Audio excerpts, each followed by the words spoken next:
Hello students, मैं हूं जितेंद्र कुमार और आज आप लोगों के लिए जो टॉपिक है वो है शैवालों के लक्षण, यानी कि एल्गी के कौन कौन से करैक्टर्स हैं जो एल्गी हैं। एल्गी के विषय में आप लोगों को बताएं कि हमारे भूभाग पर, हमारी पृथ्वी पर 71% भाग में जल है और सर्वाधिक जो मात्रा है, अगर पेड़ पौधों की माने तो इस धरती पर सबसे सर्वाधिक मात्रा में शैवाल पाए जाते हैं।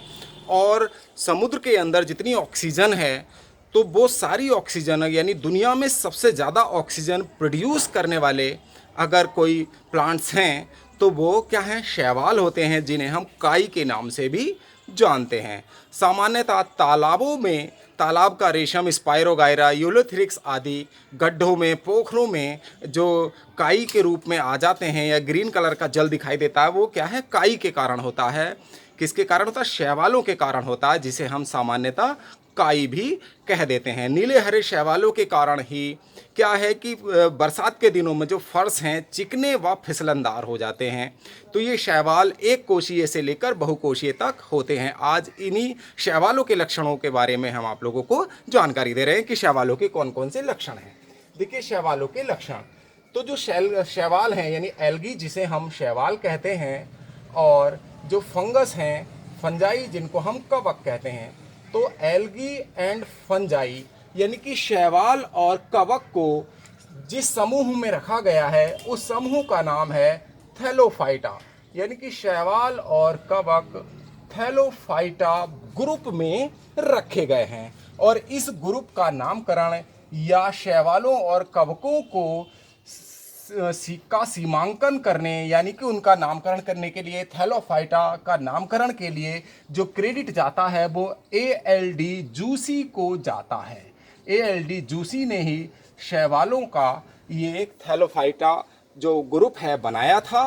तो इनका जो थैलोफाइटा ग्रुप का नामकरण करने का जो क्रेडिट है वो ALD जूसी को ही जाता है। और देखिए, शैवालों के अध्ययन के विज्ञान को, यानी स्टडी ऑफ एल्गी, क्या कहलाती है? फाइकोलॉजी या एल्गोलॉजी कहा जाता है। फाइकोलॉजी का मतलब है शैवाल विज्ञान, यानी कि शैवालों के अध्ययन के विज्ञान को हम फाइकोलॉजी या शैवाल विज्ञान के नाम से जानते हैं। और भारत में शैवालों का जो अध्ययन किया था वो मद्रास यूनिवर्सिटी के प्रोफेसर MOP अयंगर ने किया था। भारत में जो शैवालों का अध्ययन करने का जो क्रेडिट है वो प्रोफेसर MOP अयंगर को जाता है। और इन्हें ही father of modern Indian algology या फाइकोलॉजी कहा जाता है, यानी कि आधुनिक भारतीय शैवाल विज्ञान के पिता या जनक प्रोफेसर MOP अयंगर माने जाते हैं। अब देखिए, ये थैलोफाइटा जो ग्रुप है, थैलोफाइटा में एल्गी और फंजाई दोनों के जो मूल कैरेक्टर्स हैं ये कैसे हैं कि पहला कैरेक्टर इनका होगा, ये थैलॉइड होंगे। थैलॉइड का मतलब होता है कि इनमें रूट, लीव्स एंड स्टेम, ये तीनों क्या होंगे? अब्सेंट होंगे। यानी कि ना तो इनमें जड़ होती है, ना तना होता है, ना ही पत्तियां होती हैं। इसीलिए इन संरचनाओं को क्या कहा जाता है? थैलॉइड कहा जाता है। ये बात आप लोगों ने अच्छे से समझ ली हो। यानी कि थैलॉइड का मतलब है थैलाब, और थैलाब का मतलब है जिसमें नहीं तो जड़, तना और पत्ती, जड़, तना, पत्ती नहीं होते, root, leave and stem, stem तना, लीव, पत्ती, ये तीनों अब्सेंट होंगे, अनुपस्थित होते हैं। फिर आता है, देखिए, दूसरा थैलोफाइटा का जो प्रमुख कैरेक्टर्स है वो है इसमें रिप्रोडक्टिव ऑर्गन्स, यानी कि जननांग। रिप्रोडक्टिव ऑर्गन्स का मतलब है प्रजनन अंग। तो इसमें प्रजनन अंग मोस्टली कैसे होंगे? यूनिसेलुलर होंगे, यानी कि एक कोशिकीय होते हैं।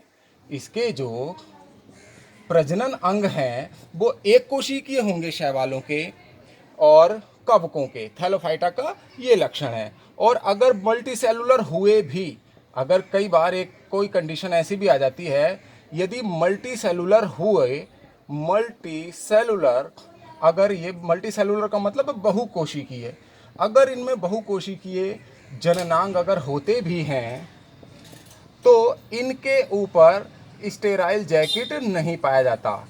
अगर रिप्रोडक्टिव ऑर्गन्स ये स्पोरेंजिया मान लीजिए बना दी हमने, तो इसके ऊपर स्टेराइल जैकेट नहीं पाया जाता, यानी कि बंध क्षेत्र नहीं होता है। स्टेराइल जैकेट ये अनुपस्थित होता है, स्टेराइल जैकेट नहीं पाया जाता। नो स्टेराइल जैकेट, इनके ऊपर स्टेराइल जैकेट नहीं होता। फिर चौथी कंडीशन है, हाँ, स्पोरेंजिया यूनिसेलुलर होंगी। रिप्रोडक्टिव ऑर्गन्स भी क्या होंगे, मोस्टली यूनिसेलुलर। और स्पोरेंजिया का मतलब है बीजाणुधानी। अभी हमने ये बीजाणुधानी ही आप लोगों को बनाई है। तो बीजाणुधानी क्या होंगी, एक कोशिकीय होती हैं। बीजाणुधानी एक कोशिकीय होंगी। दूसरा है इसमें जो जाइगोट है, युग्मनज, मेल और फीमेल जो गैमीट्स होंगे उन दोनों से मिलकर जाइगोट का निर्माण होता है। तो जाइगोट जो है क्या होगा, फीमेल रिप्रोडक्टिव ऑर्गन्स में क्या होता है, स्थित होता है, और उसमें मल्टी सेलुलर एम्ब्रायो नहीं होता। उसमें जो एम्ब्रायो है वो मल्टी सेलुलर नहीं होता है, यानी यूनिसेलुलर ही होगा। मल्टी सेलुलर एम्ब्रायो नहीं होता, no multi cellular embryo. Female reproductive organs में ही क्या होगा, जाइगोट होगा। और जाइगोट में क्या है, मल्टी सेलुलर एम्ब्रायो नहीं पाया जाता है। अब आता है देखिए कैरेक्टर्स ऑफ एल्गी। तो एल्गी के जो प्रमुख कैरेक्टर्स हैं इन पर भी आज हम डिस्कस कर लेते हैं।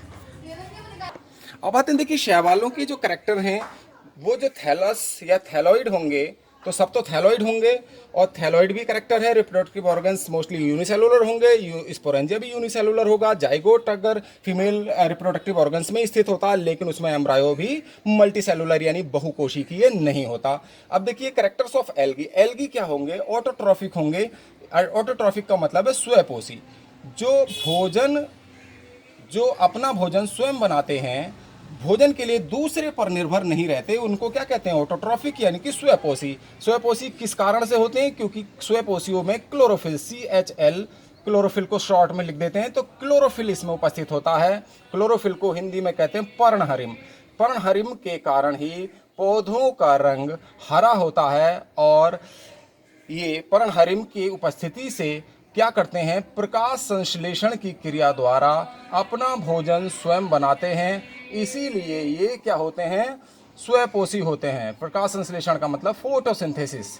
तो प्रकाश संश्लेषण की प्रोसेस में ये अपना भोजन स्वयं बनाते हैं, अर्थात तो स्वयपोषी होते हैं। दूसरा, ये ज़्यादातर ये क्या है, एक्वेटिक होंगे, जल में उगने वाले होंगे, या नमी में उगने वाले पौधे होते हैं। या तो नमी में उगेंगे, नम भूमि में, या जलीय होते हैं, मोस्टली जलीय होते हैं।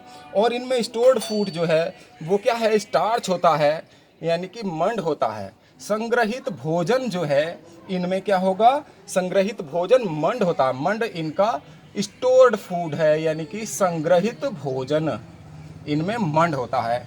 सेल वॉल सेलुलोज की बनी होती है, सेलुलोज की सेल वॉल होगी, यानी कि कोशा भित्ति किसकी होगी, सेलुलोज की बनी होती है। उसके बाद आता है देखिए एल्गल थैलस। इनका जो थैलस है वो यूनिसेलुलर भी हो सकता है, मल्टी सेलुलर भी हो सकते हैं। यूनिसेलुलर का मतलब एक कोशिकीय जीव भी हो सकते हैं। ये क्लेमाइडोमोनास है, जैसे ये गति करने वाला पौधा भी है। अगर ये पूछा जाए गति करने वाले पौधे का नाम, तो वो होता है क्लेमाइडोमोनास। और दूसरा एक कोशिकीय है क्लोरेला, और क्लोरेला जो है हाईली प्रोटीनेशियस एल्गी होता है, यानी कि सबसे अधिक प्रोटीन किसमें पाई जाती है, क्लोरेला में पाई जाती है। अब आता है देखिए एल्गल थैलस, मल्टी सेलुलर भी हो सकते हैं। और मल्टी सेलुलर कौन कौन से, वॉल्वॉक्स है, हाइड्रोडिक्टियोन है, और दूसरे पौधे भी हैं, दूसरे एल्गी भी हैं। अब आता है देखिए रिप्रोडक्शन इसमें वेजिटेटिव, एसेक्सुअल और सेक्सुअल तीनों विधियों से होता है। और सेक्सुअल रिप्रोडक्शन की जो विधियां हैं वो 3 विधियां हैं, आइसोगेमस यानी कि समयुग्मकी, दूसरा असमयुग्मकी। 3 विधियों से इसमें सेक्सुअल रिप्रोडक्शन पाया जाता है। और तीसरा है विषम युग्मकी या अंड युग्मकी। तो समयुग्मकी में जो मेल और फीमेल गैमीट होंगे, अगर मेल गैमीट ये है और फीमेल गैमीट, तो ये बिल्कुल क्या होंगे, एंड साइज में क्या होंगे, मेल और फीमेल गैमिट बराबर होंगे। तो ऐसे जुड़कर अगर ये जाइगोट बनाते हैं, ये जुड़ गए और जाइगोट का निर्माण कर दिया इन्होंने, ये जाइगोट बन जाता है। तो ऐसा जो सेक्सुअल रिप्रोडक्शन होगा वो कैसा होगा, समयुग्मकी होगा। विषम युग्मकी का मतलब इसमें नर युग्मक छोटा होता है और मादा युग्मक बड़ा होता है, और ये दोनों जुड़कर क्या है, जाइगोट बना रहे हैं, ये जाइगोट बनाते हैं। तो इसको क्या कहते हैं, असम युग्मकी।